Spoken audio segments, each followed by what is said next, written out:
주님의 아름다우심을 함께 바라봅시다.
말씀하시면 내가 나가리다.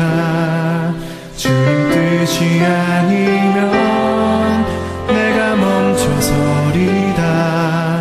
나의 가고 서는 것 주님 뜻에 있으니 오 주님 나를 이끄소서. 주님 말씀하시면 내가 나가리라. 주님 뜻이 아니면 내가 멈춰서리다. 나의 가고 서는 것 주님 뜻에 있으니 오 주님 나를 이끄소서. 뜻하신 그곳에 나 있기 원합니다. 이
뜻하신 그곳에 나 있기 원합니다. 이끄시는 대로 순종하며 살리니 연약한 내 영혼 도하여 일하소서. 주님 나라와 그 뜻을 위하여 뜻하신 그곳에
우리 신앙 고백인 사도신경을 문답으로 고백하겠습니다. 여러분은 누구를 섬기며 누구를 믿습니까? 나는 전능하신 아버지 하나님, 천지의 창조주를 믿습니다. 여러분은 죄와 죽음의 문제를 어떻게 해결하십니까? 나는 그의 유일하신 아들, 우리 주 예수 그리스도를 믿습니다. 여러분은 무엇을 믿음의 사실로 받아들이며 장차 어떤 일이 일어날 것이라 믿으십니까? 그는 성령으로 잉태되어 동정녀 마리아에게서 나시고 본디오 빌라도에게 고난을 받아 십자가에 못 박혀 죽으시고 장사된 지 사흘 만에 죽은 자 가운데서 다시 살아나셨으며 하늘에 오르시어 전능하신 아버지 하나님 우편에 앉아 계시다가 거기로부터 살아있는 자와 죽은 자를 심판하러 오십니다. 여러분은 영생과 거룩함의 소망을 어떻게 이루십니까? 나는 성령을 믿으며 거룩한 공교회와 성도의 교제와 죄를 용서받는 것과 몸의 부활과 영생을 믿습니다. 아멘.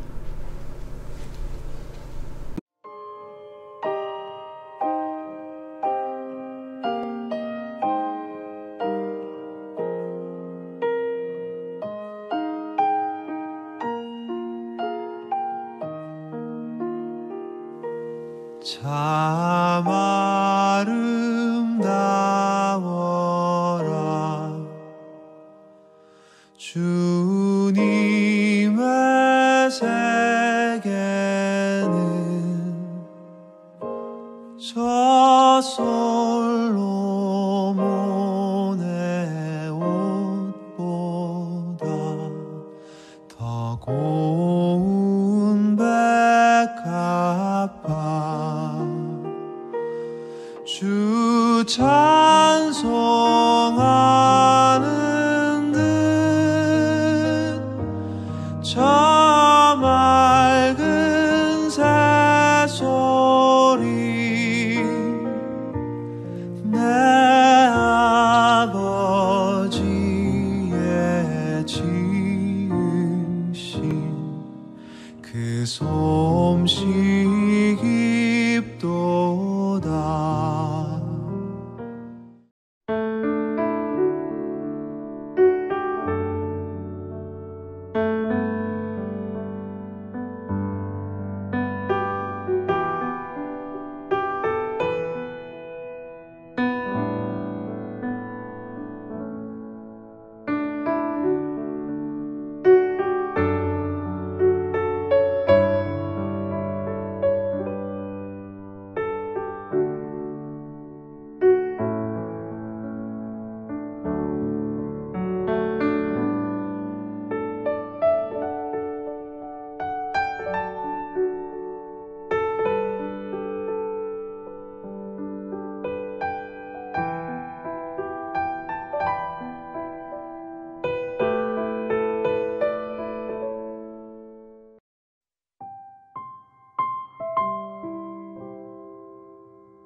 오늘의 말씀은 시편 85편 1절에서 7절의 말씀입니다.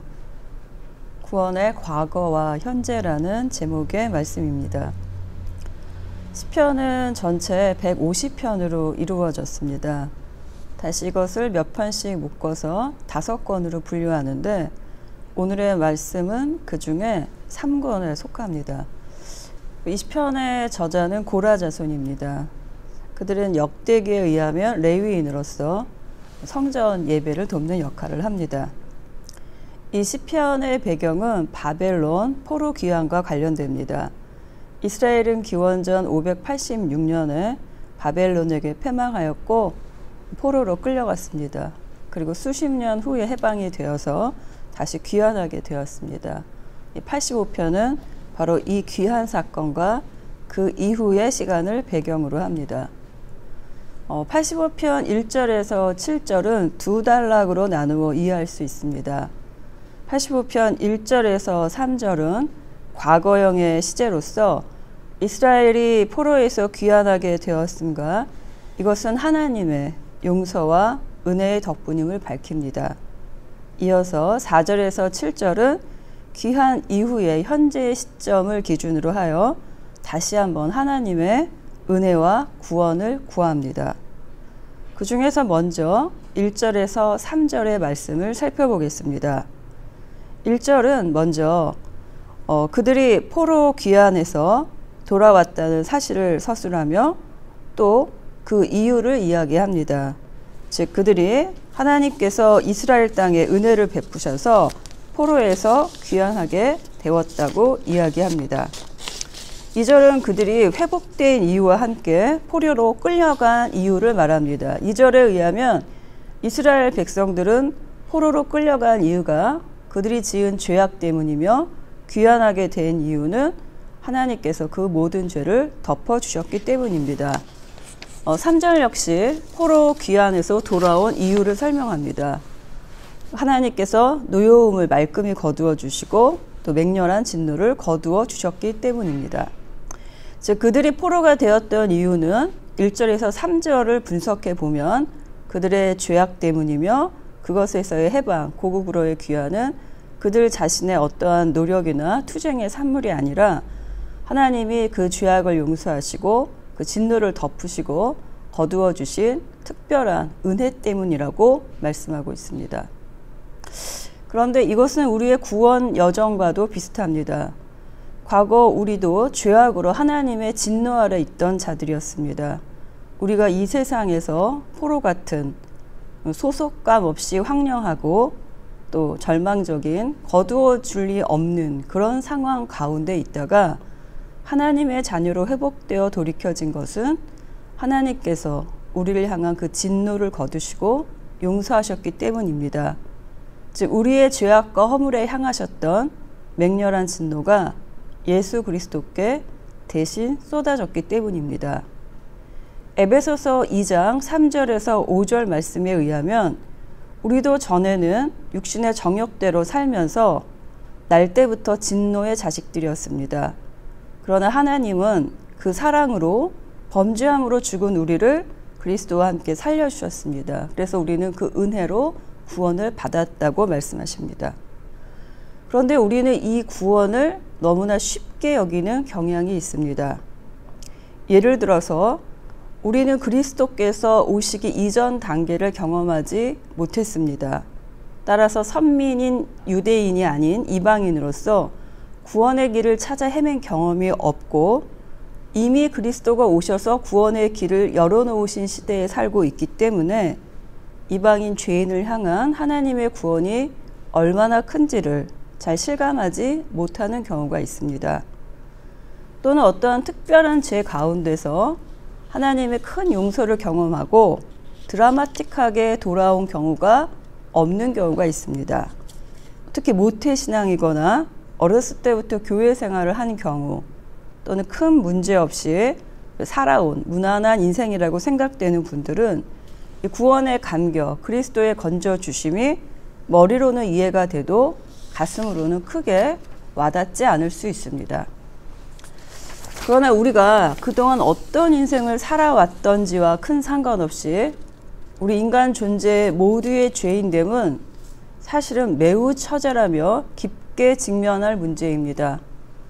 왜냐하면 스스로를 구원할 수 없다는 우리의 죄인됨에 대한 처절한 발견과 그것에 대한 깊은 절망이 오늘의 본문 시편 85편 1절에서 3절처럼 하나님의 구원이 정말로 값진 것으로 여겨질 수 있는 출발점이 되기 때문입니다. 우리는 보통 인간의 죄인됨에 대해 이야기하기 꺼려합니다. 죄를 단순히 마음의 질병이나 정서적 문제로 여기는 심리적 접근을 하거나 또는 하나님 앞에서 그 죄값을 직접적으로 치루어야 할 것으로 연결시키지 않는 윤리적인 접근을 하기도 합니다. 또는 사법적으로 이 죄를 이해해서 나는 그런 공개적인 국가의 고소와 선고와는 무관한 결백한 사람이라는 인식을 하고 상대적으로 안도감을 느끼기도 합니다. 그러나 그 결과 우리는 각자가 얼마나 하나님 앞에서 서기 부끄러운 존재인지를 적당하게 치장하거나 순화시키거나 단지 간접적으로 인식하게 됩니다. 그래서 하나님과 나 사이에 죄를 축소하고 희석합니다. 그러나 믿는 자로서 우리가 우리의 죄인됨의 발견의 기준은 하나님을 기준으로 해야 됩니다. 만약 죄를 그렇게 이해한다면 이 죄는 단순히 심리적이거나 윤리적이거나 사법적인 수준의 것을 넘어서서 하나님 앞에 그 대가를, 즉 죽음이라는 그 대가를 치루어야 할 매우 중대한 문제로 인식할 수 있게 됩니다. 또 이 죄가 우리 삶에서 얼마나 광범위하게 일상적으로 뿌리 깊게 이루어지고 있는가도 알 수 있게 됩니다. 제가 이렇게 우리의 죄인됨에 대하여 논의를 하는 이유가 있습니다. 앞서 밝혔듯이 그리스도의 구원이 우리가 얼마나 죄인인가라는 것에 대한 그 삶에 대한 처절한 성찰에서부터 시작하지 않는다면 예수 그리스도께서 우리에게 이루어 주신 이 구원의 간격이 잘 실감이 나지 않거나 또는 축소되어 이해될 수 있는 우려가 있기 때문입니다. 제가 짧은 사례를 하나 예로 든다면 바로 저의 경우를 예로 들 수가 있습니다. 저는 어렸을 때부터 학교 규칙도 잘 지키는 비교적 무난한 모범생으로 자라왔습니다. 또 아주 어렸을 때부터 이미 교회도 다니고 있었습니다. 그래서 저는 제가 죄인이라는 생각을 별로 하지 못하고 살았었습니다. 그런데 어느 날 그런 저의 생각이 부서지는 계기가 되는 사건이 발생했습니다. 당시 저는 학원을 경영하고 있었는데 저희 직원 선생님 한 분이 어느 날 출근 시간이 훨씬 넘었는데도 출근을 하고 있지 않으신 것이었습니다. 나중에 알아보니 이분이 바로 그 시간에 집에서 자살을 하신 것이었습니다. 저는 지금도 그분의 죽음의 이유를 잘 모르겠습니다. 단지 그 전에 자신이 나이는 자꾸 드는데 뭐 하나 이룬 일이 없다라고 한탄하는 모습을 보았던 것이 기억이 납니다. 그러나 당시에 저는 수술을 앞두고 있는 상황이어서 그 상황을 사실은 깊게 신경 쓸 겨를이 없었습니다.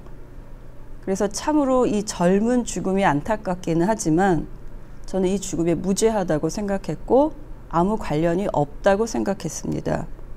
그리고 나름대로 평소에 직원들을 선대했다고 생각했기 때문에 나는 전혀 악덕한 고용주가 아니라고 생각했고 그래서 별 양심의 가책 없이 이 장례식에도 참석하고 또 속 선생님의 남은 수업을 정리하기에도 바빴습니다. 그런데 그 이후에 제가 저의 질병이 재발되고 전이가 되면서 몇 차례의 수술과 항암을 거치게 되고 그래서 죽음을 심각하게 생각할 수밖에 없는 상황을 만나게 되자 이 문제가 새롭게 해석되기 시작하였습니다. 왜냐하면 고린도 후서 5장 10절에 의하면 우리의 마지막 날 심판대 앞에서의 우리의 몸으로 행한 모든 일에 대한 보응을 말씀하고 있기 때문입니다. 즉 저의 죽음과 그 이후의 심판을 생각하다 보니 과연 전능자 앞에서 나는 그 젊은 죽음에 대해서 일말의 책임도 없고 무죄한지에 대한 질문을 다시 한번 진지하게 던질 수밖에 없었습니다.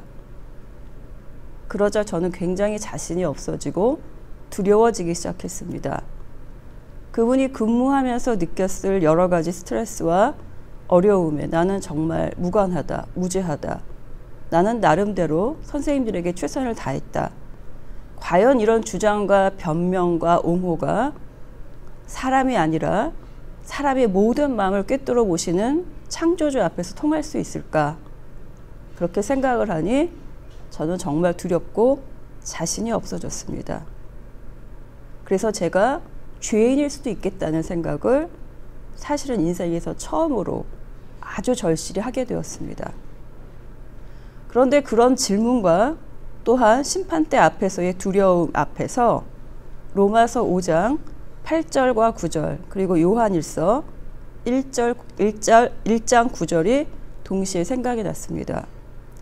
로마서 5장 8절에서 9절은 우리가 아직 죄인 되었을 때 그리스도께서 우리를 위하여 대신 죽어주셔서 죄값을 치루어 주셨고 따라서 우리가 그리스도의 피로 의롭게 되었고 하나님의 진노로부터 구원받은 것이 확실하다라고 말씀하십니다. 따라서 그 기준에 의한다면 저는 이미 그리스도를 믿고 있는 사람이니까 일단 무죄입니다. 그러나 동시에 요한일서 1장 9절에 의하면 하나님은 미쁘시고 의로우사 자기 죄를 고백하면 즉 죄를 인정하고 고백하면 용서하신다 라고도 동시에 말씀하십니다. 즉 우리는 그리스도로 인하여 구원받은 죄인이지만 자신의 죄를 발견하고 그것을 통렬히 절망하고 고백하고 회개해야 함도 동시에 말씀하고 있는 것입니다. 하나님의 구원을 그저 값없이 누리는 은혜로만 여기고 죄의 고백과 인정 그리고 회개 없이 무조건적으로 적용할 수는 없다는 말입니다. 결국 저는 죽음의 그림자 앞에서 진지하게 저의 인생을 다시 돌아보며 저의 죄인됨에 대한 고백과 회개와 하나님의 용서와 구원을 구할 수밖에 없었습니다. 물론 중간에 나름의 비겁한 과도기 과정도 있었습니다. 자기 변명과 자기 옹호로 또 자기 연민으로 가득 찬 중간에 과정도 있었지요. 또 저의 인생의 아픈 것들을 또 숨겨진 분노들을 밑바닥에 있는 그것들을 끄집어내서 민낯을 마주해야 되는 그런 고통스럽고 괴로운 과정도 거칠 수밖에 없었습니다. 그런데 마지막에 그 모든 무거운 짐을 다 고백하고 내려놓고 나서야 그때 최종적으로 예수님께서 너의 죄를 내가 다 대신 치렀다. 내가 죽음으로 피로 너의 죄값을 치르고 구원했다. 라고 말씀하시는 것이 진정으로 이해가 되기 시작을 하였습니다. 오늘의 본문 시편 85편 안에서 이스라엘은 해방된 포로입니다.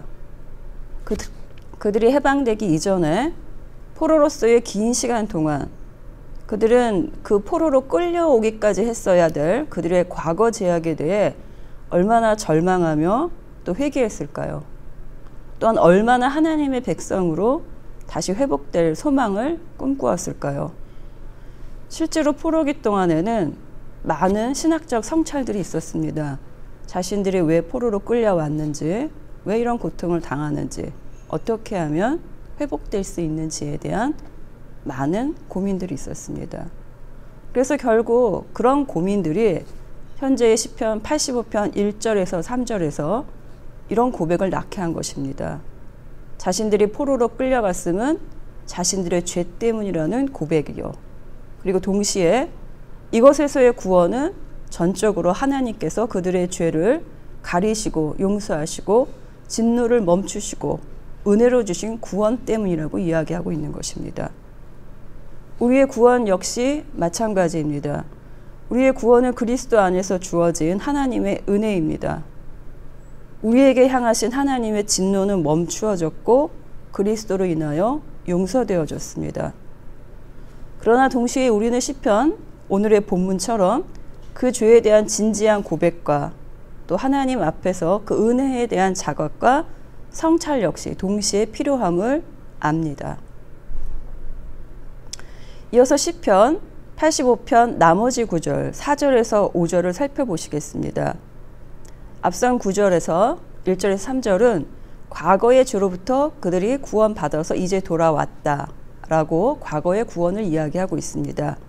이어지는 4절에서 7절은 논리적으로 약간 모순이 되는 듯이 일단 보여집니다. 왜냐하면 앞에서 이미 하나님께서 용서하셨다고 말씀하셨는데도 불구하고 4절에서 7절은 다시 현재 시점을 기준으로 비슷한 이야기를 반복하고 있기 때문입니다. 4절과 7절은 명령문과 의문문의 형식을 반복하면서 다시 한번 하나님께 분노를 풀어주세요. 노여움을 품지 말아주세요. 우리를 되살려주세요. 한결같은 사랑을 보여주세요. 구원을 베풀어 주세요. 라고 앞에서 이야기한 것을 또다시 반복하고 있습니다. 이것은 일견 모순된 것들처럼 보입니다. 이미 구원받았는데 왜 또 이런 이야기를 반복할까요? 그것은 우리가 이미 용서받고 구원받은 존재이지만 용서받고 구원받은 이후에도 여전히 우리는 하나님의 은혜와 그 용서가 계속적으로 필요한 범죄하는 존재들이기 때문입니다. 포로 귀환 이후에도 실제적으로 이스라엘은 그들의 조상들처럼 그 같은 상태를 반복했습니다. 그래서 당연히 그들은 여전히 하나님의 용서와 은혜와 구원이 필요했던 것입니다. 예를 들어 포로기 이후의 예언서를 살펴본다면 포로 귀환 이후에 약 20년 정도의 세월이 흐른 기원전 520년을 배경으로 한 학개서 1장을 살펴본다면 성전을 재건축하겠다는 야심을 가지고 돌아왔지만 그 돌아온 자들이 다시 옛 조상들의 상태에 빠져 있는 모습을 살펴볼 수 있습니다. 이들은 귀환했지만 이 핑계 저 핑계 대며 하나님의 예배처인 성전은 파괴된 채로 그대로 놔두고 자기들의 집만 화려하게 치장하게 바쁩니다. 그래서 하나님은 학개 선지자를 보내셔서 그들의 범죄를 드러내며 제발 너희들의 삶을 성찰하고 돌이키라고 여전히 말씀하고 계십니다. 또 포로 귀환 이후에 마지막 성경인 말라기에서도 마찬가지 모습을 보입니다. 말라기서 3장 5절에 의하면 백성들은 포로기로 끌려가기 이전과 똑같이 여전히 우상 숭배하며 사회 부정의들을 반복하고 하나님은 또다시 심판을 이야기하십니다. 이러한 민족적인 범죄 이외에도 개인적인 신앙에서도 이와 비슷한 패턴을 찾아볼 수 있습니다. 예를 들어 다윗의 경우 포로기 이전의 사람이긴 하지만 개인적으로 그가 겪었던 삶의 패턴도 마찬가지 모습을 보입니다. 사무엘하 11장 이하의 긴 장들은 다윗이 하나님의 은혜를 크게 받은 이후에 사방의 평안을 누리자 얼마나 안일하며 타락해 갔는지를 보여줍니다. 그는 여러분 아시다시피 남의 아름다운 부인을 빼앗고 그 남편을 살해하는 범죄를 저질렀습니다. 그래서 그 대가로 밧세바와의 사이에서 낳은 첫 아이가 죽었고 또한 암논, 다말, 또 압살롬, 아도니아로 이어지는 그 자녀의 비극을 맞게 됩니다. 그렇다면 지금 제가 이렇게 예로 든 많은 성경 속 사건들과 그 인물들의 행적이 현재의 나와는 아무런 관련이 없는 것일까요? 그렇지 않습니다. 이 예들은 우리의 보편적인 모습을 보여줍니다. 그들의 삶과 행동은 사실은 우리에게도 비슷하게 나타날 수 있기 때문입니다. 우리 역시 아직 죄인 되었을 때 그리스도로 인하여 의롭다 인정함을 받고 그것을 믿고 구원을 얻었습니다. 그러나 우리는 아직도 성화를 향해 마지막까지 나아가야 되는 인생을 살아갑니다. 따라서 우리는 여전히 하나님의 용서하시는 은혜와 구원하시는 은혜가 필요합니다. 아까 제가 저희 학원 선생님의 사건을 말씀드렸습니다. 그리고 그때 제가 덧붙였던 것은 제가 아주 어렸을 때부터 교회에 다녔던 사람이라는 것도 말씀을 드렸습니다. 즉 제가 원래 하나님을 모르던 사람이었는데 그 사건을 계기로 극적으로 하나님을 만나 나의 죄인됨을 발견하고 하나님을 처음 믿은 것이 아니라는 것입니다. 저는 이미 그리스도를 알고 있었고 믿고 있었고 나름의 은혜를 맛보았던 사람이었습니다. 그런데 그럼에도 불구하고 이미 구원을 받았고 그리스도 안에 살아간다고 생각했지만 일상을 살아가면서 제가 아는 죄 외에도 제가 깊게 성찰하지 않으면 저조차도 속아서 알 수 없었던 저의 허물과 죄가 지속적으로 있었다는 것입니다. 즉, 이것들은 계속해서 하나님 앞에서 고백되어지고 또 계속적으로 용서와 구원과 은혜를 구하며 그리스도 안에서 사함을 받아야 되는 것들이었습니다. 예수님은 누가복음 9장 23절에서 나를 따라오려거든 자기를 부인하고 날마다 자기 십자가를 지고 나를 따라오라고 말씀하십니다. 즉 우리에게는 그리스도를 따라 날마다 져야 될 이 삶의 몫이 있습니다. 그리고 그 과정에서 우리가 여전히 얼마나 주님의 도우심이 필요한 나약한 존재인지를 깨닫고 체험하게 됩니다. 그래서 이 여정은 우리가 하나님에게 여전히 구원해 달라고 여전히 은혜를 보여달라고 그렇게 구할 필요성을 저절로 느끼게 되는 순간들이기도 합니다. 네, 구원받았다는 것은 더 이상 그리스도의 존재가 필요 없다는 뜻이 아니라 여전히 우리는 삶에서 더욱더 그분이 필요함을 의미하는 것입니다. 우리는 계속적으로 하나님의 용서와 구원하심이 더욱더 필요합니다. 그래서 본문의 시편 85편 4절에서 7절은 이미 앞서서 1절에서 3절에서 하나님의 용서와 구원을 이야기했지만 또다시 현재의 시점에서 과거와 같은 상황에 빠질까 봐 두려워서 계속해서 하나님께 다시 돌아와 주십시오. 진노를 풀어 주십시오. 되살려 주십시오. 한결같은 사랑을 보여주십시오. 구원을 베풀어 주십시오. 이렇게 간절히 하나님의 용서와 은혜를 처절하게 구하고 부르짖고 있는 것입니다. 제가 부모가 되어보니 부모님의 마음이 알아지고 자녀로서 나의 어리석음과 패역함을 깨닫게 됩니다. 또 아이들이 자라서 이성 친구를 사귀다 보니까 시부모님의 마음이 좀 이해가 됩니다. 또 직원을 관리하는 입장에 선 경험을 가지다 보니 직장 생활할 때는 내가 그렇게 부담스럽고 밉게 느껴지던 저의 상사의 입장이 좀 이해가 되기 시작을 했습니다. 내가 사실은 내가 생각하는 것만큼 그렇게 괜찮은 존재가 아니었다는 것을 세월이 지나갈수록 더욱더 많이 깨닫습니다. 여러분도 인생의 연륜이 깊어지고 세월이 점점 흘러가면서 일상 속에서 비슷한 순간들을 체험하고 계시지 않습니까? 내가 정말 나약한 존재구나, 부족한 존재구나, 온전하지 못한 존재구나, 여전히 죄인이구나 하는 것을 깨닫는 순간 말입니다. 그래서 오늘의 말씀 시편 85편 4절에서 7절처럼 이미 용서받고 구원받았음에도 불구하고 여전히 오늘도 나는 하나님의 용서와 은혜와 구원이 필요함을 고백할 수밖에 없는 그 순간을 여러분도 삶에서 느끼시지 않으십니까? 그래서 이런 찬송과 가사가 우리의 심금을 울리는 것 같습니다. 세월 지나갈수록 의지할 것뿐이다. 무슨 일을 만나도 예수 의지합니다. 라는 찬송과 가사요. 오늘은 우리가 시편 85편 1절에서 7절의 말씀을 함께 나눴습니다. 이 본문은 하나님은 우리를 죄에서 구원하시고 진노를 멈추시고 용서하시고 은혜를 베푸시는 분이심을 분명하게 말씀하십니다. 하나님을 구원을 주시고 은혜를 베푸시는 분이십니다. 또한 오늘의 본문은 이 하나님의 구원과 은혜가 과거의 한 사건이나 한 시점에 국한된 일회성의 것이 아닌 것을 또한 보여줍니다. 그것은 현재적으로 우리에게도 여전히 그리스도 안에서 강구되고 경험되어져야 할 것들입니다.